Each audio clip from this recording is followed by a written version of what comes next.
ಈ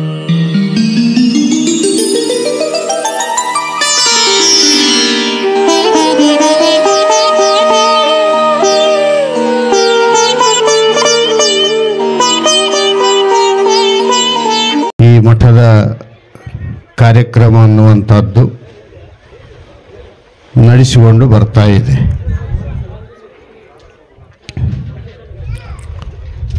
ಮನುಷ್ಯ ಸುಖವಾಗಿ ಬಾಳಬೇಕಾದರೆ, ಆನಂದವಾದ ಸಂಸಾರ ನಡೆಸಬೇಕಾದರೆ ಅವನು ದೈವಭಕ್ತನಾಗಿರಬೇಕು, ಇಲ್ಲದೇ ಇದ್ದರೆ ಗುರುಭಕ್ತನಾಗಿರಬೇಕು. ದೈವಭಕ್ತಿಯೂ ಇಲ್ಲ, ಗುರುಭಕ್ತಿಯೂ ಇಲ್ಲ ಅಂತಂದರೆ ಮನುಷ್ಯ ರೂಪೇಣ ಮೃಗಾಶ್ಚರಂತಿ ಅಂತ ಶಾಸ್ತ್ರ ಹೇಳ್ತದೆ.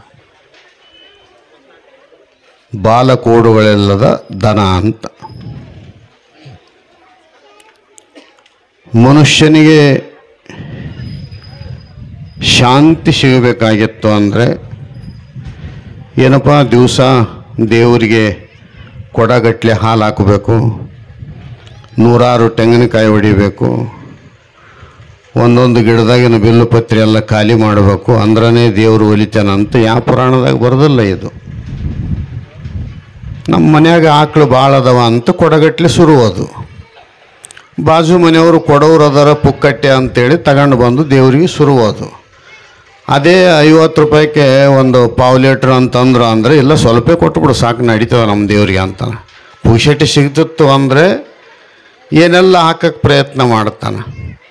ಒಂದಿಷ್ಟು ದುಡ್ಡು ಖರ್ಚಾಗೋದು ಬಂತು ಅಂತಂದರೆ ಪರ್ಸೆಂಟೇಜ್ ಕಮ್ಮಿ ಹಾಕ್ಯಂತೂ ಹೋಗ್ತದೆ. ಈ ಪ್ರಕಾರ ಮಾಡಿದ್ರೇ ದೇವರು ಒಲಿತಾನ ಅಂತಿಲ್ಲ. ದೇವರಿಗೆ ನೀನು ಶ್ರದ್ಧೆಯಿಂದ, ಭಕ್ತಿಯಿಂದ, ವಿಶ್ವಾಸದಿಂದ ಒಂದು ಬೊಗಸೆ ನೀರು ಹಾಕಿದರೂ ಸಾಕು, ದೇವರ ಅನುಗ್ರಹ ನಿನಗಾಗಲಿಕ್ಕೆ ಸಾಧ್ಯತೆ ಆಗುತ್ತದೆ. ಆ ಕಾರಣದಿಂದ ಮಠ ಮಂದಿರಗಳದ್ದು ಕೆಲಸ ಏನದ ಅಂತ ಕೇಳಿದರೆ, ಈ ವಾರ್ಷಿಕೋತ್ಸವ ಮಾಡೋದು. ಯಾಕೆ ಮಾಡೋದು? ಹುಗ್ಗಿ ಮಾಡಿಕೊಂಡು ಉಣ್ಣೋದಕ್ಕೆ ಮಾಡೋದಾ? ಏನಪ್ಪ 4 ಜನರಿಗೆ ಮಾಡಿದರು ಅಂತ ಅನಿಸ್ಕೊಳ್ಬೇಕಂತ ಮಾಡೋದಾ? ಯಾಕೆ ಮಾಡೋದು ಅಂತ ಕೇಳಿದರೆ, 1 ವರ್ಷದಲ್ಲಿ ಮಾಡಿದ ಜನ್ಮ ಜನ್ಮಾಂತರದ ಪಾಪ ಇವತ್ತು ಒಂದು ದಿವಸ ಸೇವಾ ಮಾಡಿ ಸಿದ್ಧಾರೂಢರನ್ನು, ಶಂಭುಲಿಂಗನನ್ನು, ಗುರುದೇವರನ್ನು ನೆನೆಸಿಕೊಂಡು ನನ್ನನ್ನು ದುಃಖದಿಂದ ದೂರ ಮಾಡುವಂಥ ಪ್ರಾರ್ಥನಾ ಮಾಡುವಂಥ ಸಮಯವೇ ವಾರ್ಷಿಕೋತ್ಸವ. ಉಗ್ಗಿ ಉಂಡು ಪತ್ರೋಳಿ ಒಯ್ಯೋದಲ್ಲ, ಅದು ಸಹಜ ಇರ್ತದೆ. ಅದು ಎಲ್ಲರ ಮನೆಯಾಗ ಹಬ್ಬ ಮಾಡ್ತಾರೆ, ಎಲ್ಲರ ಮನೆಯಾಗ ತುಪ್ಪ ಹಾಕ್ಯಂತಾರೆ, ಗಂಗಾಳ ಗಂಟ್ಲೆ ಉಗ್ಗಿ ಹೊಡಿತಾರೆ, 2 ದಿವಸ ಮಲಿಕೊಂಡವ್ರು ಎದ್ದೇಳಂಗಿಲ್ಲ. ಅದು ಸಹಜ ವ್ಯವಹಾರದೊಳಗೆ ನಡೀತಿರ್ತದೆ. ಅದು ಮುಖ್ಯ ಅಲ್ಲ. ಇಲ್ಲಿ ಮುಖ್ಯ ಏನದ ಅಂದರೆ ಗುರುದೇವತಾ ಭಕ್ತಿ. ಗುರು ಮತ್ತು ದೇವರಲ್ಲಿ ಇಟ್ಟಿರ್ತಕ್ಕಂಥ ಶ್ರದ್ಧಾ, ಭಕ್ತಿ, ವಿಶ್ವಾಸ, ನಂಬಿಕೆ ಏನದ ಅದು ಕೆಲಸ ಪಕ್ಕ ಮಾಡುತ್ತದೆ. ನಂಬೆಲ ಮನವೇ ಹಂಬಲಿಸದಿರು, ನಂಬಿಕೆಯ ಕಾರಣ ಸಾಂಬನೊಲಿಯುವುದಕ್ಕೆ. ದೇವರು ಒಲಿಯೋದಕ್ಕೆ ಹಾಲಿಗೆ ಒಲಿತಾನ, ದುಡ್ಡು ಕೊಟ್ಟರೆ ಒಲಿತಾನ, ಬಂಗಾರ ಕೊಟ್ಟರೆ ಒಲಿತಾನ ಅಂತ ಎಲ್ಲಿ ಬರೋದಿಲ್ಲ. ದೇವರು ಒಲಿಬೇಕು ಅಂದರೆ ಅಚಲವಾಗಿರ್ತಕ್ಕಂಥ ಶ್ರದ್ಧಾ. ಗುರು ಬಿಟ್ಟರೆ ನಮಗೆ ಗತಿ ಯಾರಿಲ್ಲ. ಮನ್ಯಾಗ ಅನ್ನಂಗಿಲ್ಲ ನಾವು, ತಂದೆ ತಾಯಿಗಳು ಬಿಟ್ಟರೆ ನಮ್ಗೆ ಯಾರು ಗತಿ ರೀ ಅಂತೀವಿಲ್ಲ. ಕೆಲವು ದುಷ್ಟು ಮಕ್ಕಳು ಅನ್ನಂಗಿಲ್ಲ, ಒದ್ದು ಹೊರಗಾಕ್ತಾರೆ, ಆ ಮಾತು ಬೇರೆ ಪಾಪಿಗಳು. ಕೆಲವರು ಒರಿಜಿನಲ್ ಇದ್ದವ್ರು ಅಂತಿರ್ತಾರೆ, ತಂದೆ ತಾಯಿಗಳೇ ದೇವರು, ತಂದೆ ತಾಯಿಗಳೇ ಸರ್ವಸ್ವ, ತಂದೆ ತಾಯಿಗಳನ್ನು ಬಿಟ್ಟು ನಾವು ಯಾವ ದೇವರು ಪೂಜೆ ಮಾಡಿದರೆ ಏನು ಫಲ ಸಿಗುತ್ತದ? ಅದಕ್ಕೆ ಮಾತೃದೇವೋಭವ, ಪಿತೃದೇವೋಭವ, ಆಚಾರ್ಯ ದೇವೋಭವ ಅಂತ ಶಾಸ್ತ್ರ ಹೇಳ್ಯದ. ಅದರ ಪ್ರಕಾರವಾಗಿ ತಂದೆ ತಾಯಿಗಳನ್ನು ದೇವರು ಅಂತ ತಿಳಿದುಕೊಂಡು ಪೂಜೆ ಮಾಡುವುದರಿಂದ ಇವನು ಮನುಷ್ಯನಲ್ಲಿರ್ತಕ್ಕಂಥ ಹೊಲಸು ಹೊರಗೆ ಹೋಗ್ತದೆ. ಯಾವಾಗ ಹೊಲಸು ಹೋಯ್ತು ಆಗ ದೇವಸ್ಥಾನಕ್ಕೆ ಬರಕ್ಕೆ ಪ್ರಾರಂಭ ಆಗ್ತದೆ. ತದನಂತರದಲ್ಲಿ ಮಠಗಳಿಗೆ ಬರಲಿಕ್ಕೆ ಪ್ರಾರಂಭ ಆಗ್ತದೆ. ಬಂದು ಅಲ್ಲಿ ಒಂದಿಷ್ಟು ಸೇವಾ ಮಾಡೋದು, ಅಲ್ಲಿ ಒಂದಿಷ್ಟು ಅಭಿಷೇಕಗಳನ್ನು ಮಾಡೋದು, ಇವು ಎಲ್ಲವುಗಳನ್ನು ಮಾಡುವ ಅಭ್ಯಾಸ ಮಾಡಿಕೊಂಡು ಏನದ ಅಂತ ಕೇಳಿದರೆ ದೇವರು ಪ್ರಸಾದ ತಗೊಂತೀನಿ ಅಂತ ತಿಳ್ಕೊಂಡು ನನ್ನ ಜನ್ಮಾಂತರದ ಪಾಪ ಹೋಗಲಿ ಅಂತ ಎರಡೂ ಕಣ್ಣಿಗೆ ಹಚ್ಚಿಕೊಂಡು ತೀರ್ಥ ತಗೊಂತಾನೆ. ಇದು ಭಕ್ತಿ ಅಂತ ಕರೀತಾರೆ. ಈ ಭಕ್ತಿ ಅನ್ನುವಂಥದ್ದು ಮನುಷ್ಯನಲ್ಲಿ ಇರಲಿಲ್ಲ ಅಂದರೆ, ಯಾವ ಜಾತಿಯವರೂ ಇರಲಿ, ಹಿಂದೂ ಇರಲಿ, ಮುಸ್ಲಿಂ ಇರಲಿ, ಕ್ರೈಸ್ತ ಇರಲಿ, ಯಾರೇ ಇದ್ರೂ ಸಹಿತ ಗುರುದೇವತಾ ಭಕ್ತಿ ಅನ್ನುವಂಥ ಶ್ರದ್ಧಾ ಇಲ್ಲ ಅಂದರೆ ಅವನು ಏನು ಸಾಧಿಸಿದರೂ ಸಹಿತ ಏನು ಉಪಯೋಗ ಇಲ್ಲ. ಮಂದಿ ಏನದ ಅಂದರೆ ಭಾರಿ ಪೂಜೆ ಮಾಡ್ತಾನಪ್ಪ, ಬೆಳಗ್ಗೆ ಮುಂಜಾನೆ ಎದ್ದೇಳ್ತಾನೆ, ತಣ್ಣೀರು ಜಳಕ ಮಾಡ್ತಾನೆ, ದೇವರಿಗೆ ಒಂದು 4-5 ವಿಭೂತಿ ಕುಟ್ಟಿ ಹಚ್ಚಿಬಿಡ್ತಾನೆ, ಒಂದು ಅರ್ಧ ಕಿಲೋ ಕುಂಕುಮ ಬಡಿತಾನೆ, ಗಿಡದಾಗಿನ ಪತ್ರಿ ಎಲ್ಲ ರಾತ್ರಿಯೆಲ್ಲ ಅರ್ದಿಟ್ಟಿರ್ತಾನೆ, ಮುಂಜಾನೆ ಹೋಗಿ ಸುರುತ್ತಾನೆ, ಒಂದು ಸೂಡು ಊದಿನ ಕಡ್ಡಿ ಬೆಳಗ್ತಾನೆ, ಮತ್ತೇನದ ಅಂದರೆ ತೆಂಗಿನಕಾಯಿ ಕೊಳತು ಇರ್ತಾವಲ್ಲ, ಸ್ವಸ್ಥ ಕೊಟ್ಟಿರ್ತಾರೆ ಅಂಗಡಿಯಾಗ, ಅವೆಲ್ಲ ತಂದು ಹೊಡಿತಾನೆ, ಭಾರಿ ಪೂಜೆ ಮಾಡ್ತಾನ ಅಂತ ಮಂದಿ ಅಂತಾರೆ.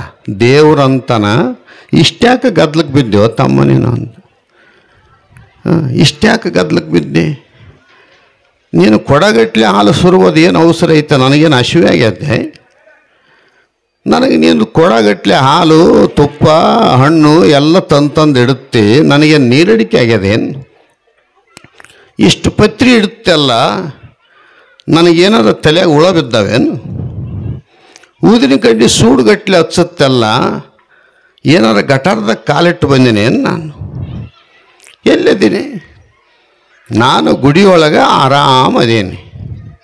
ಆರಾಮದೀನಿ ಅಂದಮೇಲೆ ನೀನು ನನ್ನ ಗುಡಿಗೆ ಬಂದ ಮೇಲೆ ನೀನು ಆರಾಮಿರೋದು ಕಲಿಬೇಕು. ಸಂಸಾರ ಜಂಜಾಟದೊಳಗೆ ಬಿದ್ದು ನನಗೆ ಕೊಡಗಟ್ಲೆ ಹಾಲು ಹಾಕಿದರೆ ಅದು ರಕ್ತ ಸುರಿದಂಗೆ ಆಗ್ತದ ಅಂತ ದೇವ್ರು ಅಂತಾನೆ. ಯಾರಕ್ಕೆ ಗೊತ್ತಾಗ್ತದೆ ಇದು ದೇವ್ರು ಅನ್ನೋದು? ನಾವೇನದ ಅಂದ್ರೆ ದಬಾಶಿ ಸುರಬೇಕು, ದಬಾಶಿ ಏನದ ಅಂದ್ರೆ ಮಂದಿ ಹೌದು ಅಂದಿರಬೇಕು, ಭಾರಿ ಮಾಡ್ತಾನೆ ಅಂತ ಅಂದಂಗೆಲ್ಲ ಮುಂದಿನ ದಿವಸ ನಾಳಿನ ದಿವಸ ಎರಡು ಕೊಡ ಹಾಲು ಹಾಕ್ತಾನೆ. ಮಂದಿ ಹೌದು ಅನ್ಬೇಕಾರೆ ಬೆಂಚ್ ಚಪ್ಪರಿಸ್ಬೇಕು.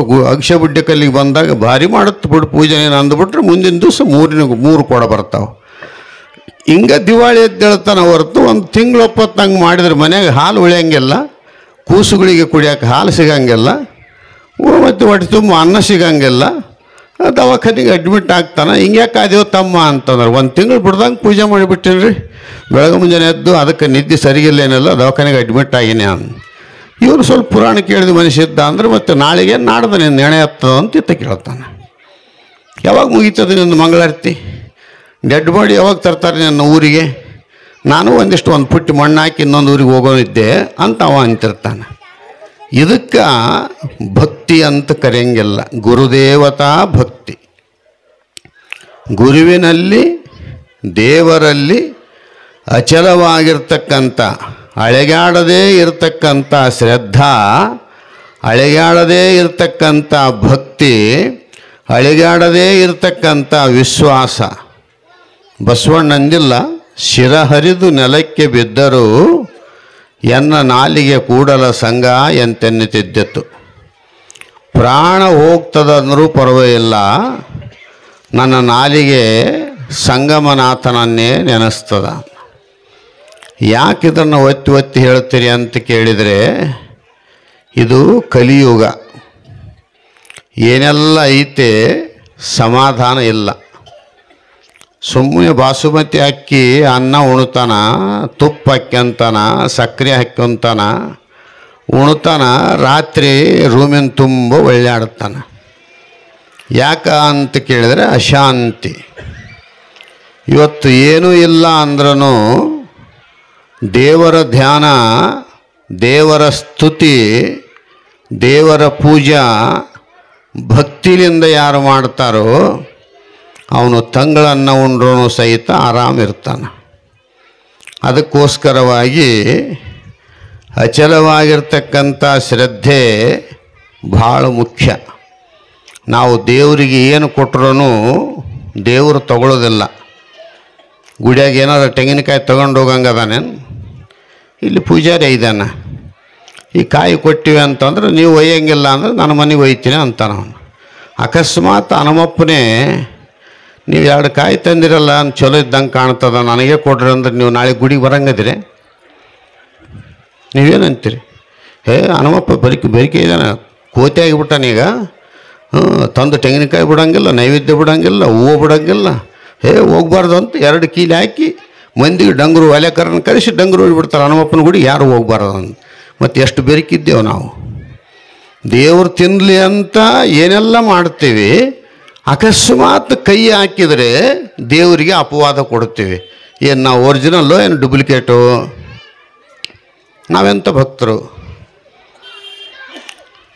ಅದಕ್ಕೆ ಇಂಥ ಒಂದು ವಿಚಾರವನ್ನು ತಿಳಿದುಕೊಂಡು ಗುರು ಮತ್ತು ದೇವರಲ್ಲಿ ಅಚಲವಾಗಿರ್ತಕ್ಕಂಥ ಪ್ರೀತಿಯನ್ನಿಟ್ಟು ಶ್ರದ್ಧಾಭಕ್ತಿಗಳಿಂದ ಮನುಷ್ಯ ಬದುಕಿದ ಅಂತಂದರೆ ಅವರ ಜೀವನ ಸಸಾರ ಆಗುತ್ತೆ, ಅವರ ಸಾಂಸಾರಿಕ ಜೀವನ ಸುರಕ್ಷಿತವಾಗುತ್ತೆ. ಅವರ ತಂದೆ ತಾಯಿಗಳ ಆಶೀರ್ವಾದ, ಗುರುವಿನ ಆಶೀರ್ವಾದದಿಂದ ಅವನು ಉನ್ನತ ಮಟ್ಟಕ್ಕೆ ಹೋಗಲಿಕ್ಕೆ ಕಾರಣೀಭೂತ ಆಗುತ್ತೆ. ಆ ಗುರಿಯನ್ನಿಟ್ಟುಕೊಂಡು ಪ್ರತಿ ವರ್ಷ ಇದೇ ಸಮಯದಲ್ಲಿ ವಾರ್ಷಿಕೋತ್ಸವ ಕಾರ್ಯಕ್ರಮವನ್ನು ಯುವಕರೆಲ್ಲ ಸೇರಿ ಗ್ರಾಮದ ಎಲ್ಲ ಹಿರಿಯರ ಸಹಕಾರವನ್ನು ತೆಗೆದುಕೊಂಡು ಇವತ್ತು ಪ್ರಸಾದ ವ್ಯವಸ್ಥೆ ಮಾಡಿ, ರಾತ್ರಿ ಏನದ ಅಂದರೆ ಅಖಂಡವಾಗಿರ್ತಕ್ಕಂಥ ಭಜನೆ, ಎಲ್ಲ ದೇವತೆಗಳಿಗೆ ಪೂಜಾ, ಇವು ಎಲ್ಲವುಗಳನ್ನು ಮಾಡಿ ಒಂದು ಒಳ್ಳೆಯ ಸಂಸ್ಕಾರ ಅಂತಕ್ಕಂಥದ್ದು ಗ್ರಾಮದಲ್ಲಿ ಎಲ್ಲರಿಗೂ ಬರಲಿ ಅನ್ನುವಂಥ ಗುರಿಯನ್ನಿಟ್ಟುಕೊಂಡು ಈ ಕೆಲಸವನ್ನು ಮಾಡಿದ್ದಾರೆ. ಅವರೆಲ್ಲರಿಗೂ ಪರಮಾತ್ಮ ಸನ್ಮಂಗಲ ಆಶೀರ್ವಾದ ಮಾಡಲಿ. ಅವರಿಗೂ ಇನ್ನೂ ಹೆಚ್ಚಿನ ರೀತಿಯಲ್ಲಿ ಮಠದ ಅಭಿವೃದ್ಧಿಯನ್ನು ಮಾಡ್ತಕ್ಕಂಥ ಕೆಲಸ.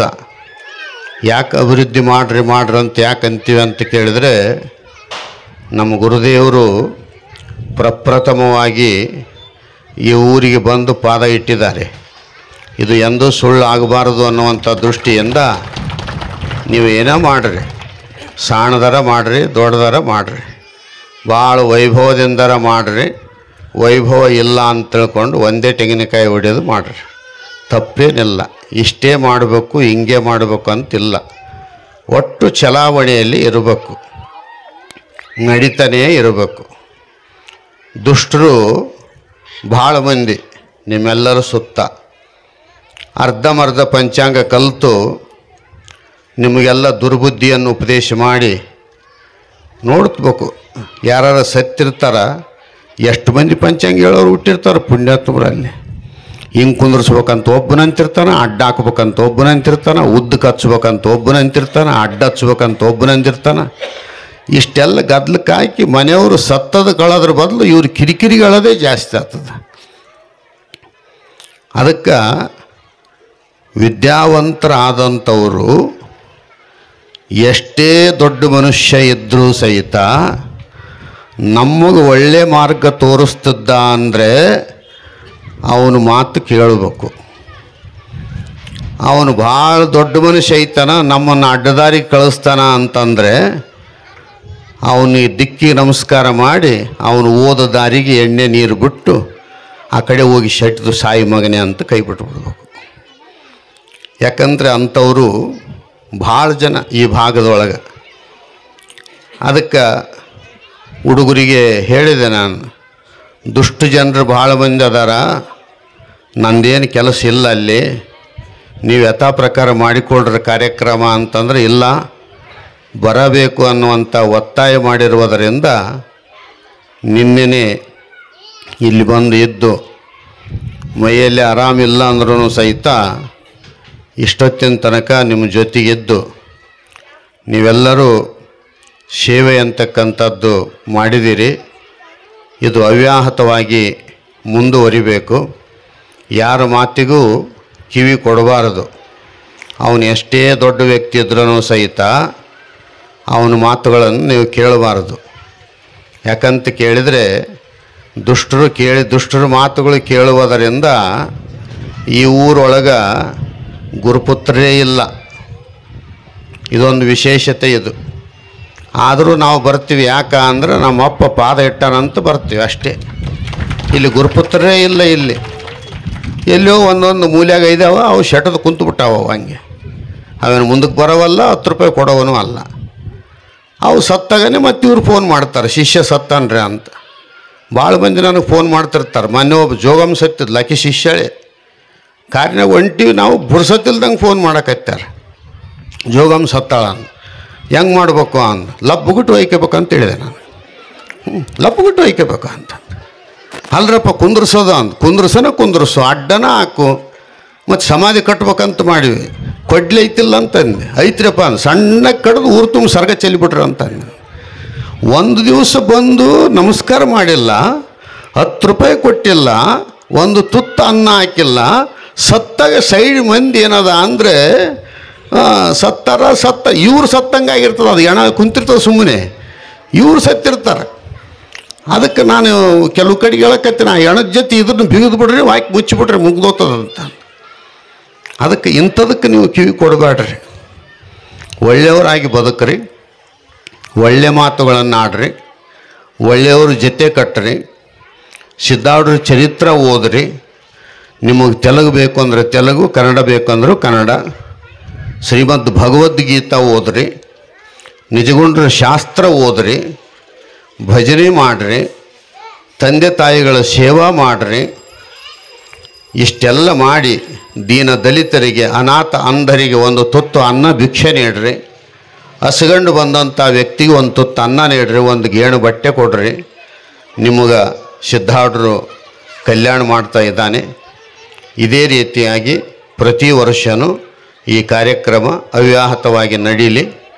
ಎಷ್ಟು ಸಾಧ್ಯ ಆಗ್ತದ ಅಷ್ಟು ನಾನು ಬಂದು ಈ ಧರ್ಮ ಸಂದೇಶವನ್ನು ಕೊಡುವಂಥ ಕೆಲಸ ಮಾಡ್ತೀನಿ ಅಂತ ಹೇಳಿ, ಇವತ್ತು ಇಲ್ಲಿ ಜಾಗದ ಕೊರತೆ ಇದ್ರೂ ಸಹಿತ ಇಲ್ಲ ಒಂದು 10 ನಿಮಿಷ ಮಾತಾಡಬೇಕು ಅಂತ ತಿಳ್ಕೊಂಡು ನಾನು ಆಗಲೇ ಹೋಗೋಕ್ಕೆ ರೆಡಿ ಆಗಿದ್ದೆ. ಆದರೂ ಮಾತಾಡೇ ಹೋಗಬೇಕು ಅಂದದಕ್ಕೆ ಬಂದು ಕೂತಿದ್ದೇವೆ. ನೀವೆಲ್ಲರೂ ಕೂತಿದ್ದೀರಿ. ನನಗೆ ಎಷ್ಟು ತಿಳಿಸ್ಯಾರ ಸಿದ್ಧಾರೂಢರು ಅಷ್ಟು ನಿಮಗೆಲ್ಲರಿಗೆ ತಿಳಿಸಿದ್ದೇನೆ. ನೀವೆಲ್ಲರೂ ಒಳ್ಳೆಯವರಾಗಿ ಬದುಕ್ರಿ ಅಂತ ಹೇಳಿ ನಿಮ್ಮೆಲ್ಲರಿಗೆ ಸುಖ ಶಾಂತಿ ನೆಮ್ಮದಿ ಸಿಗಲಿ.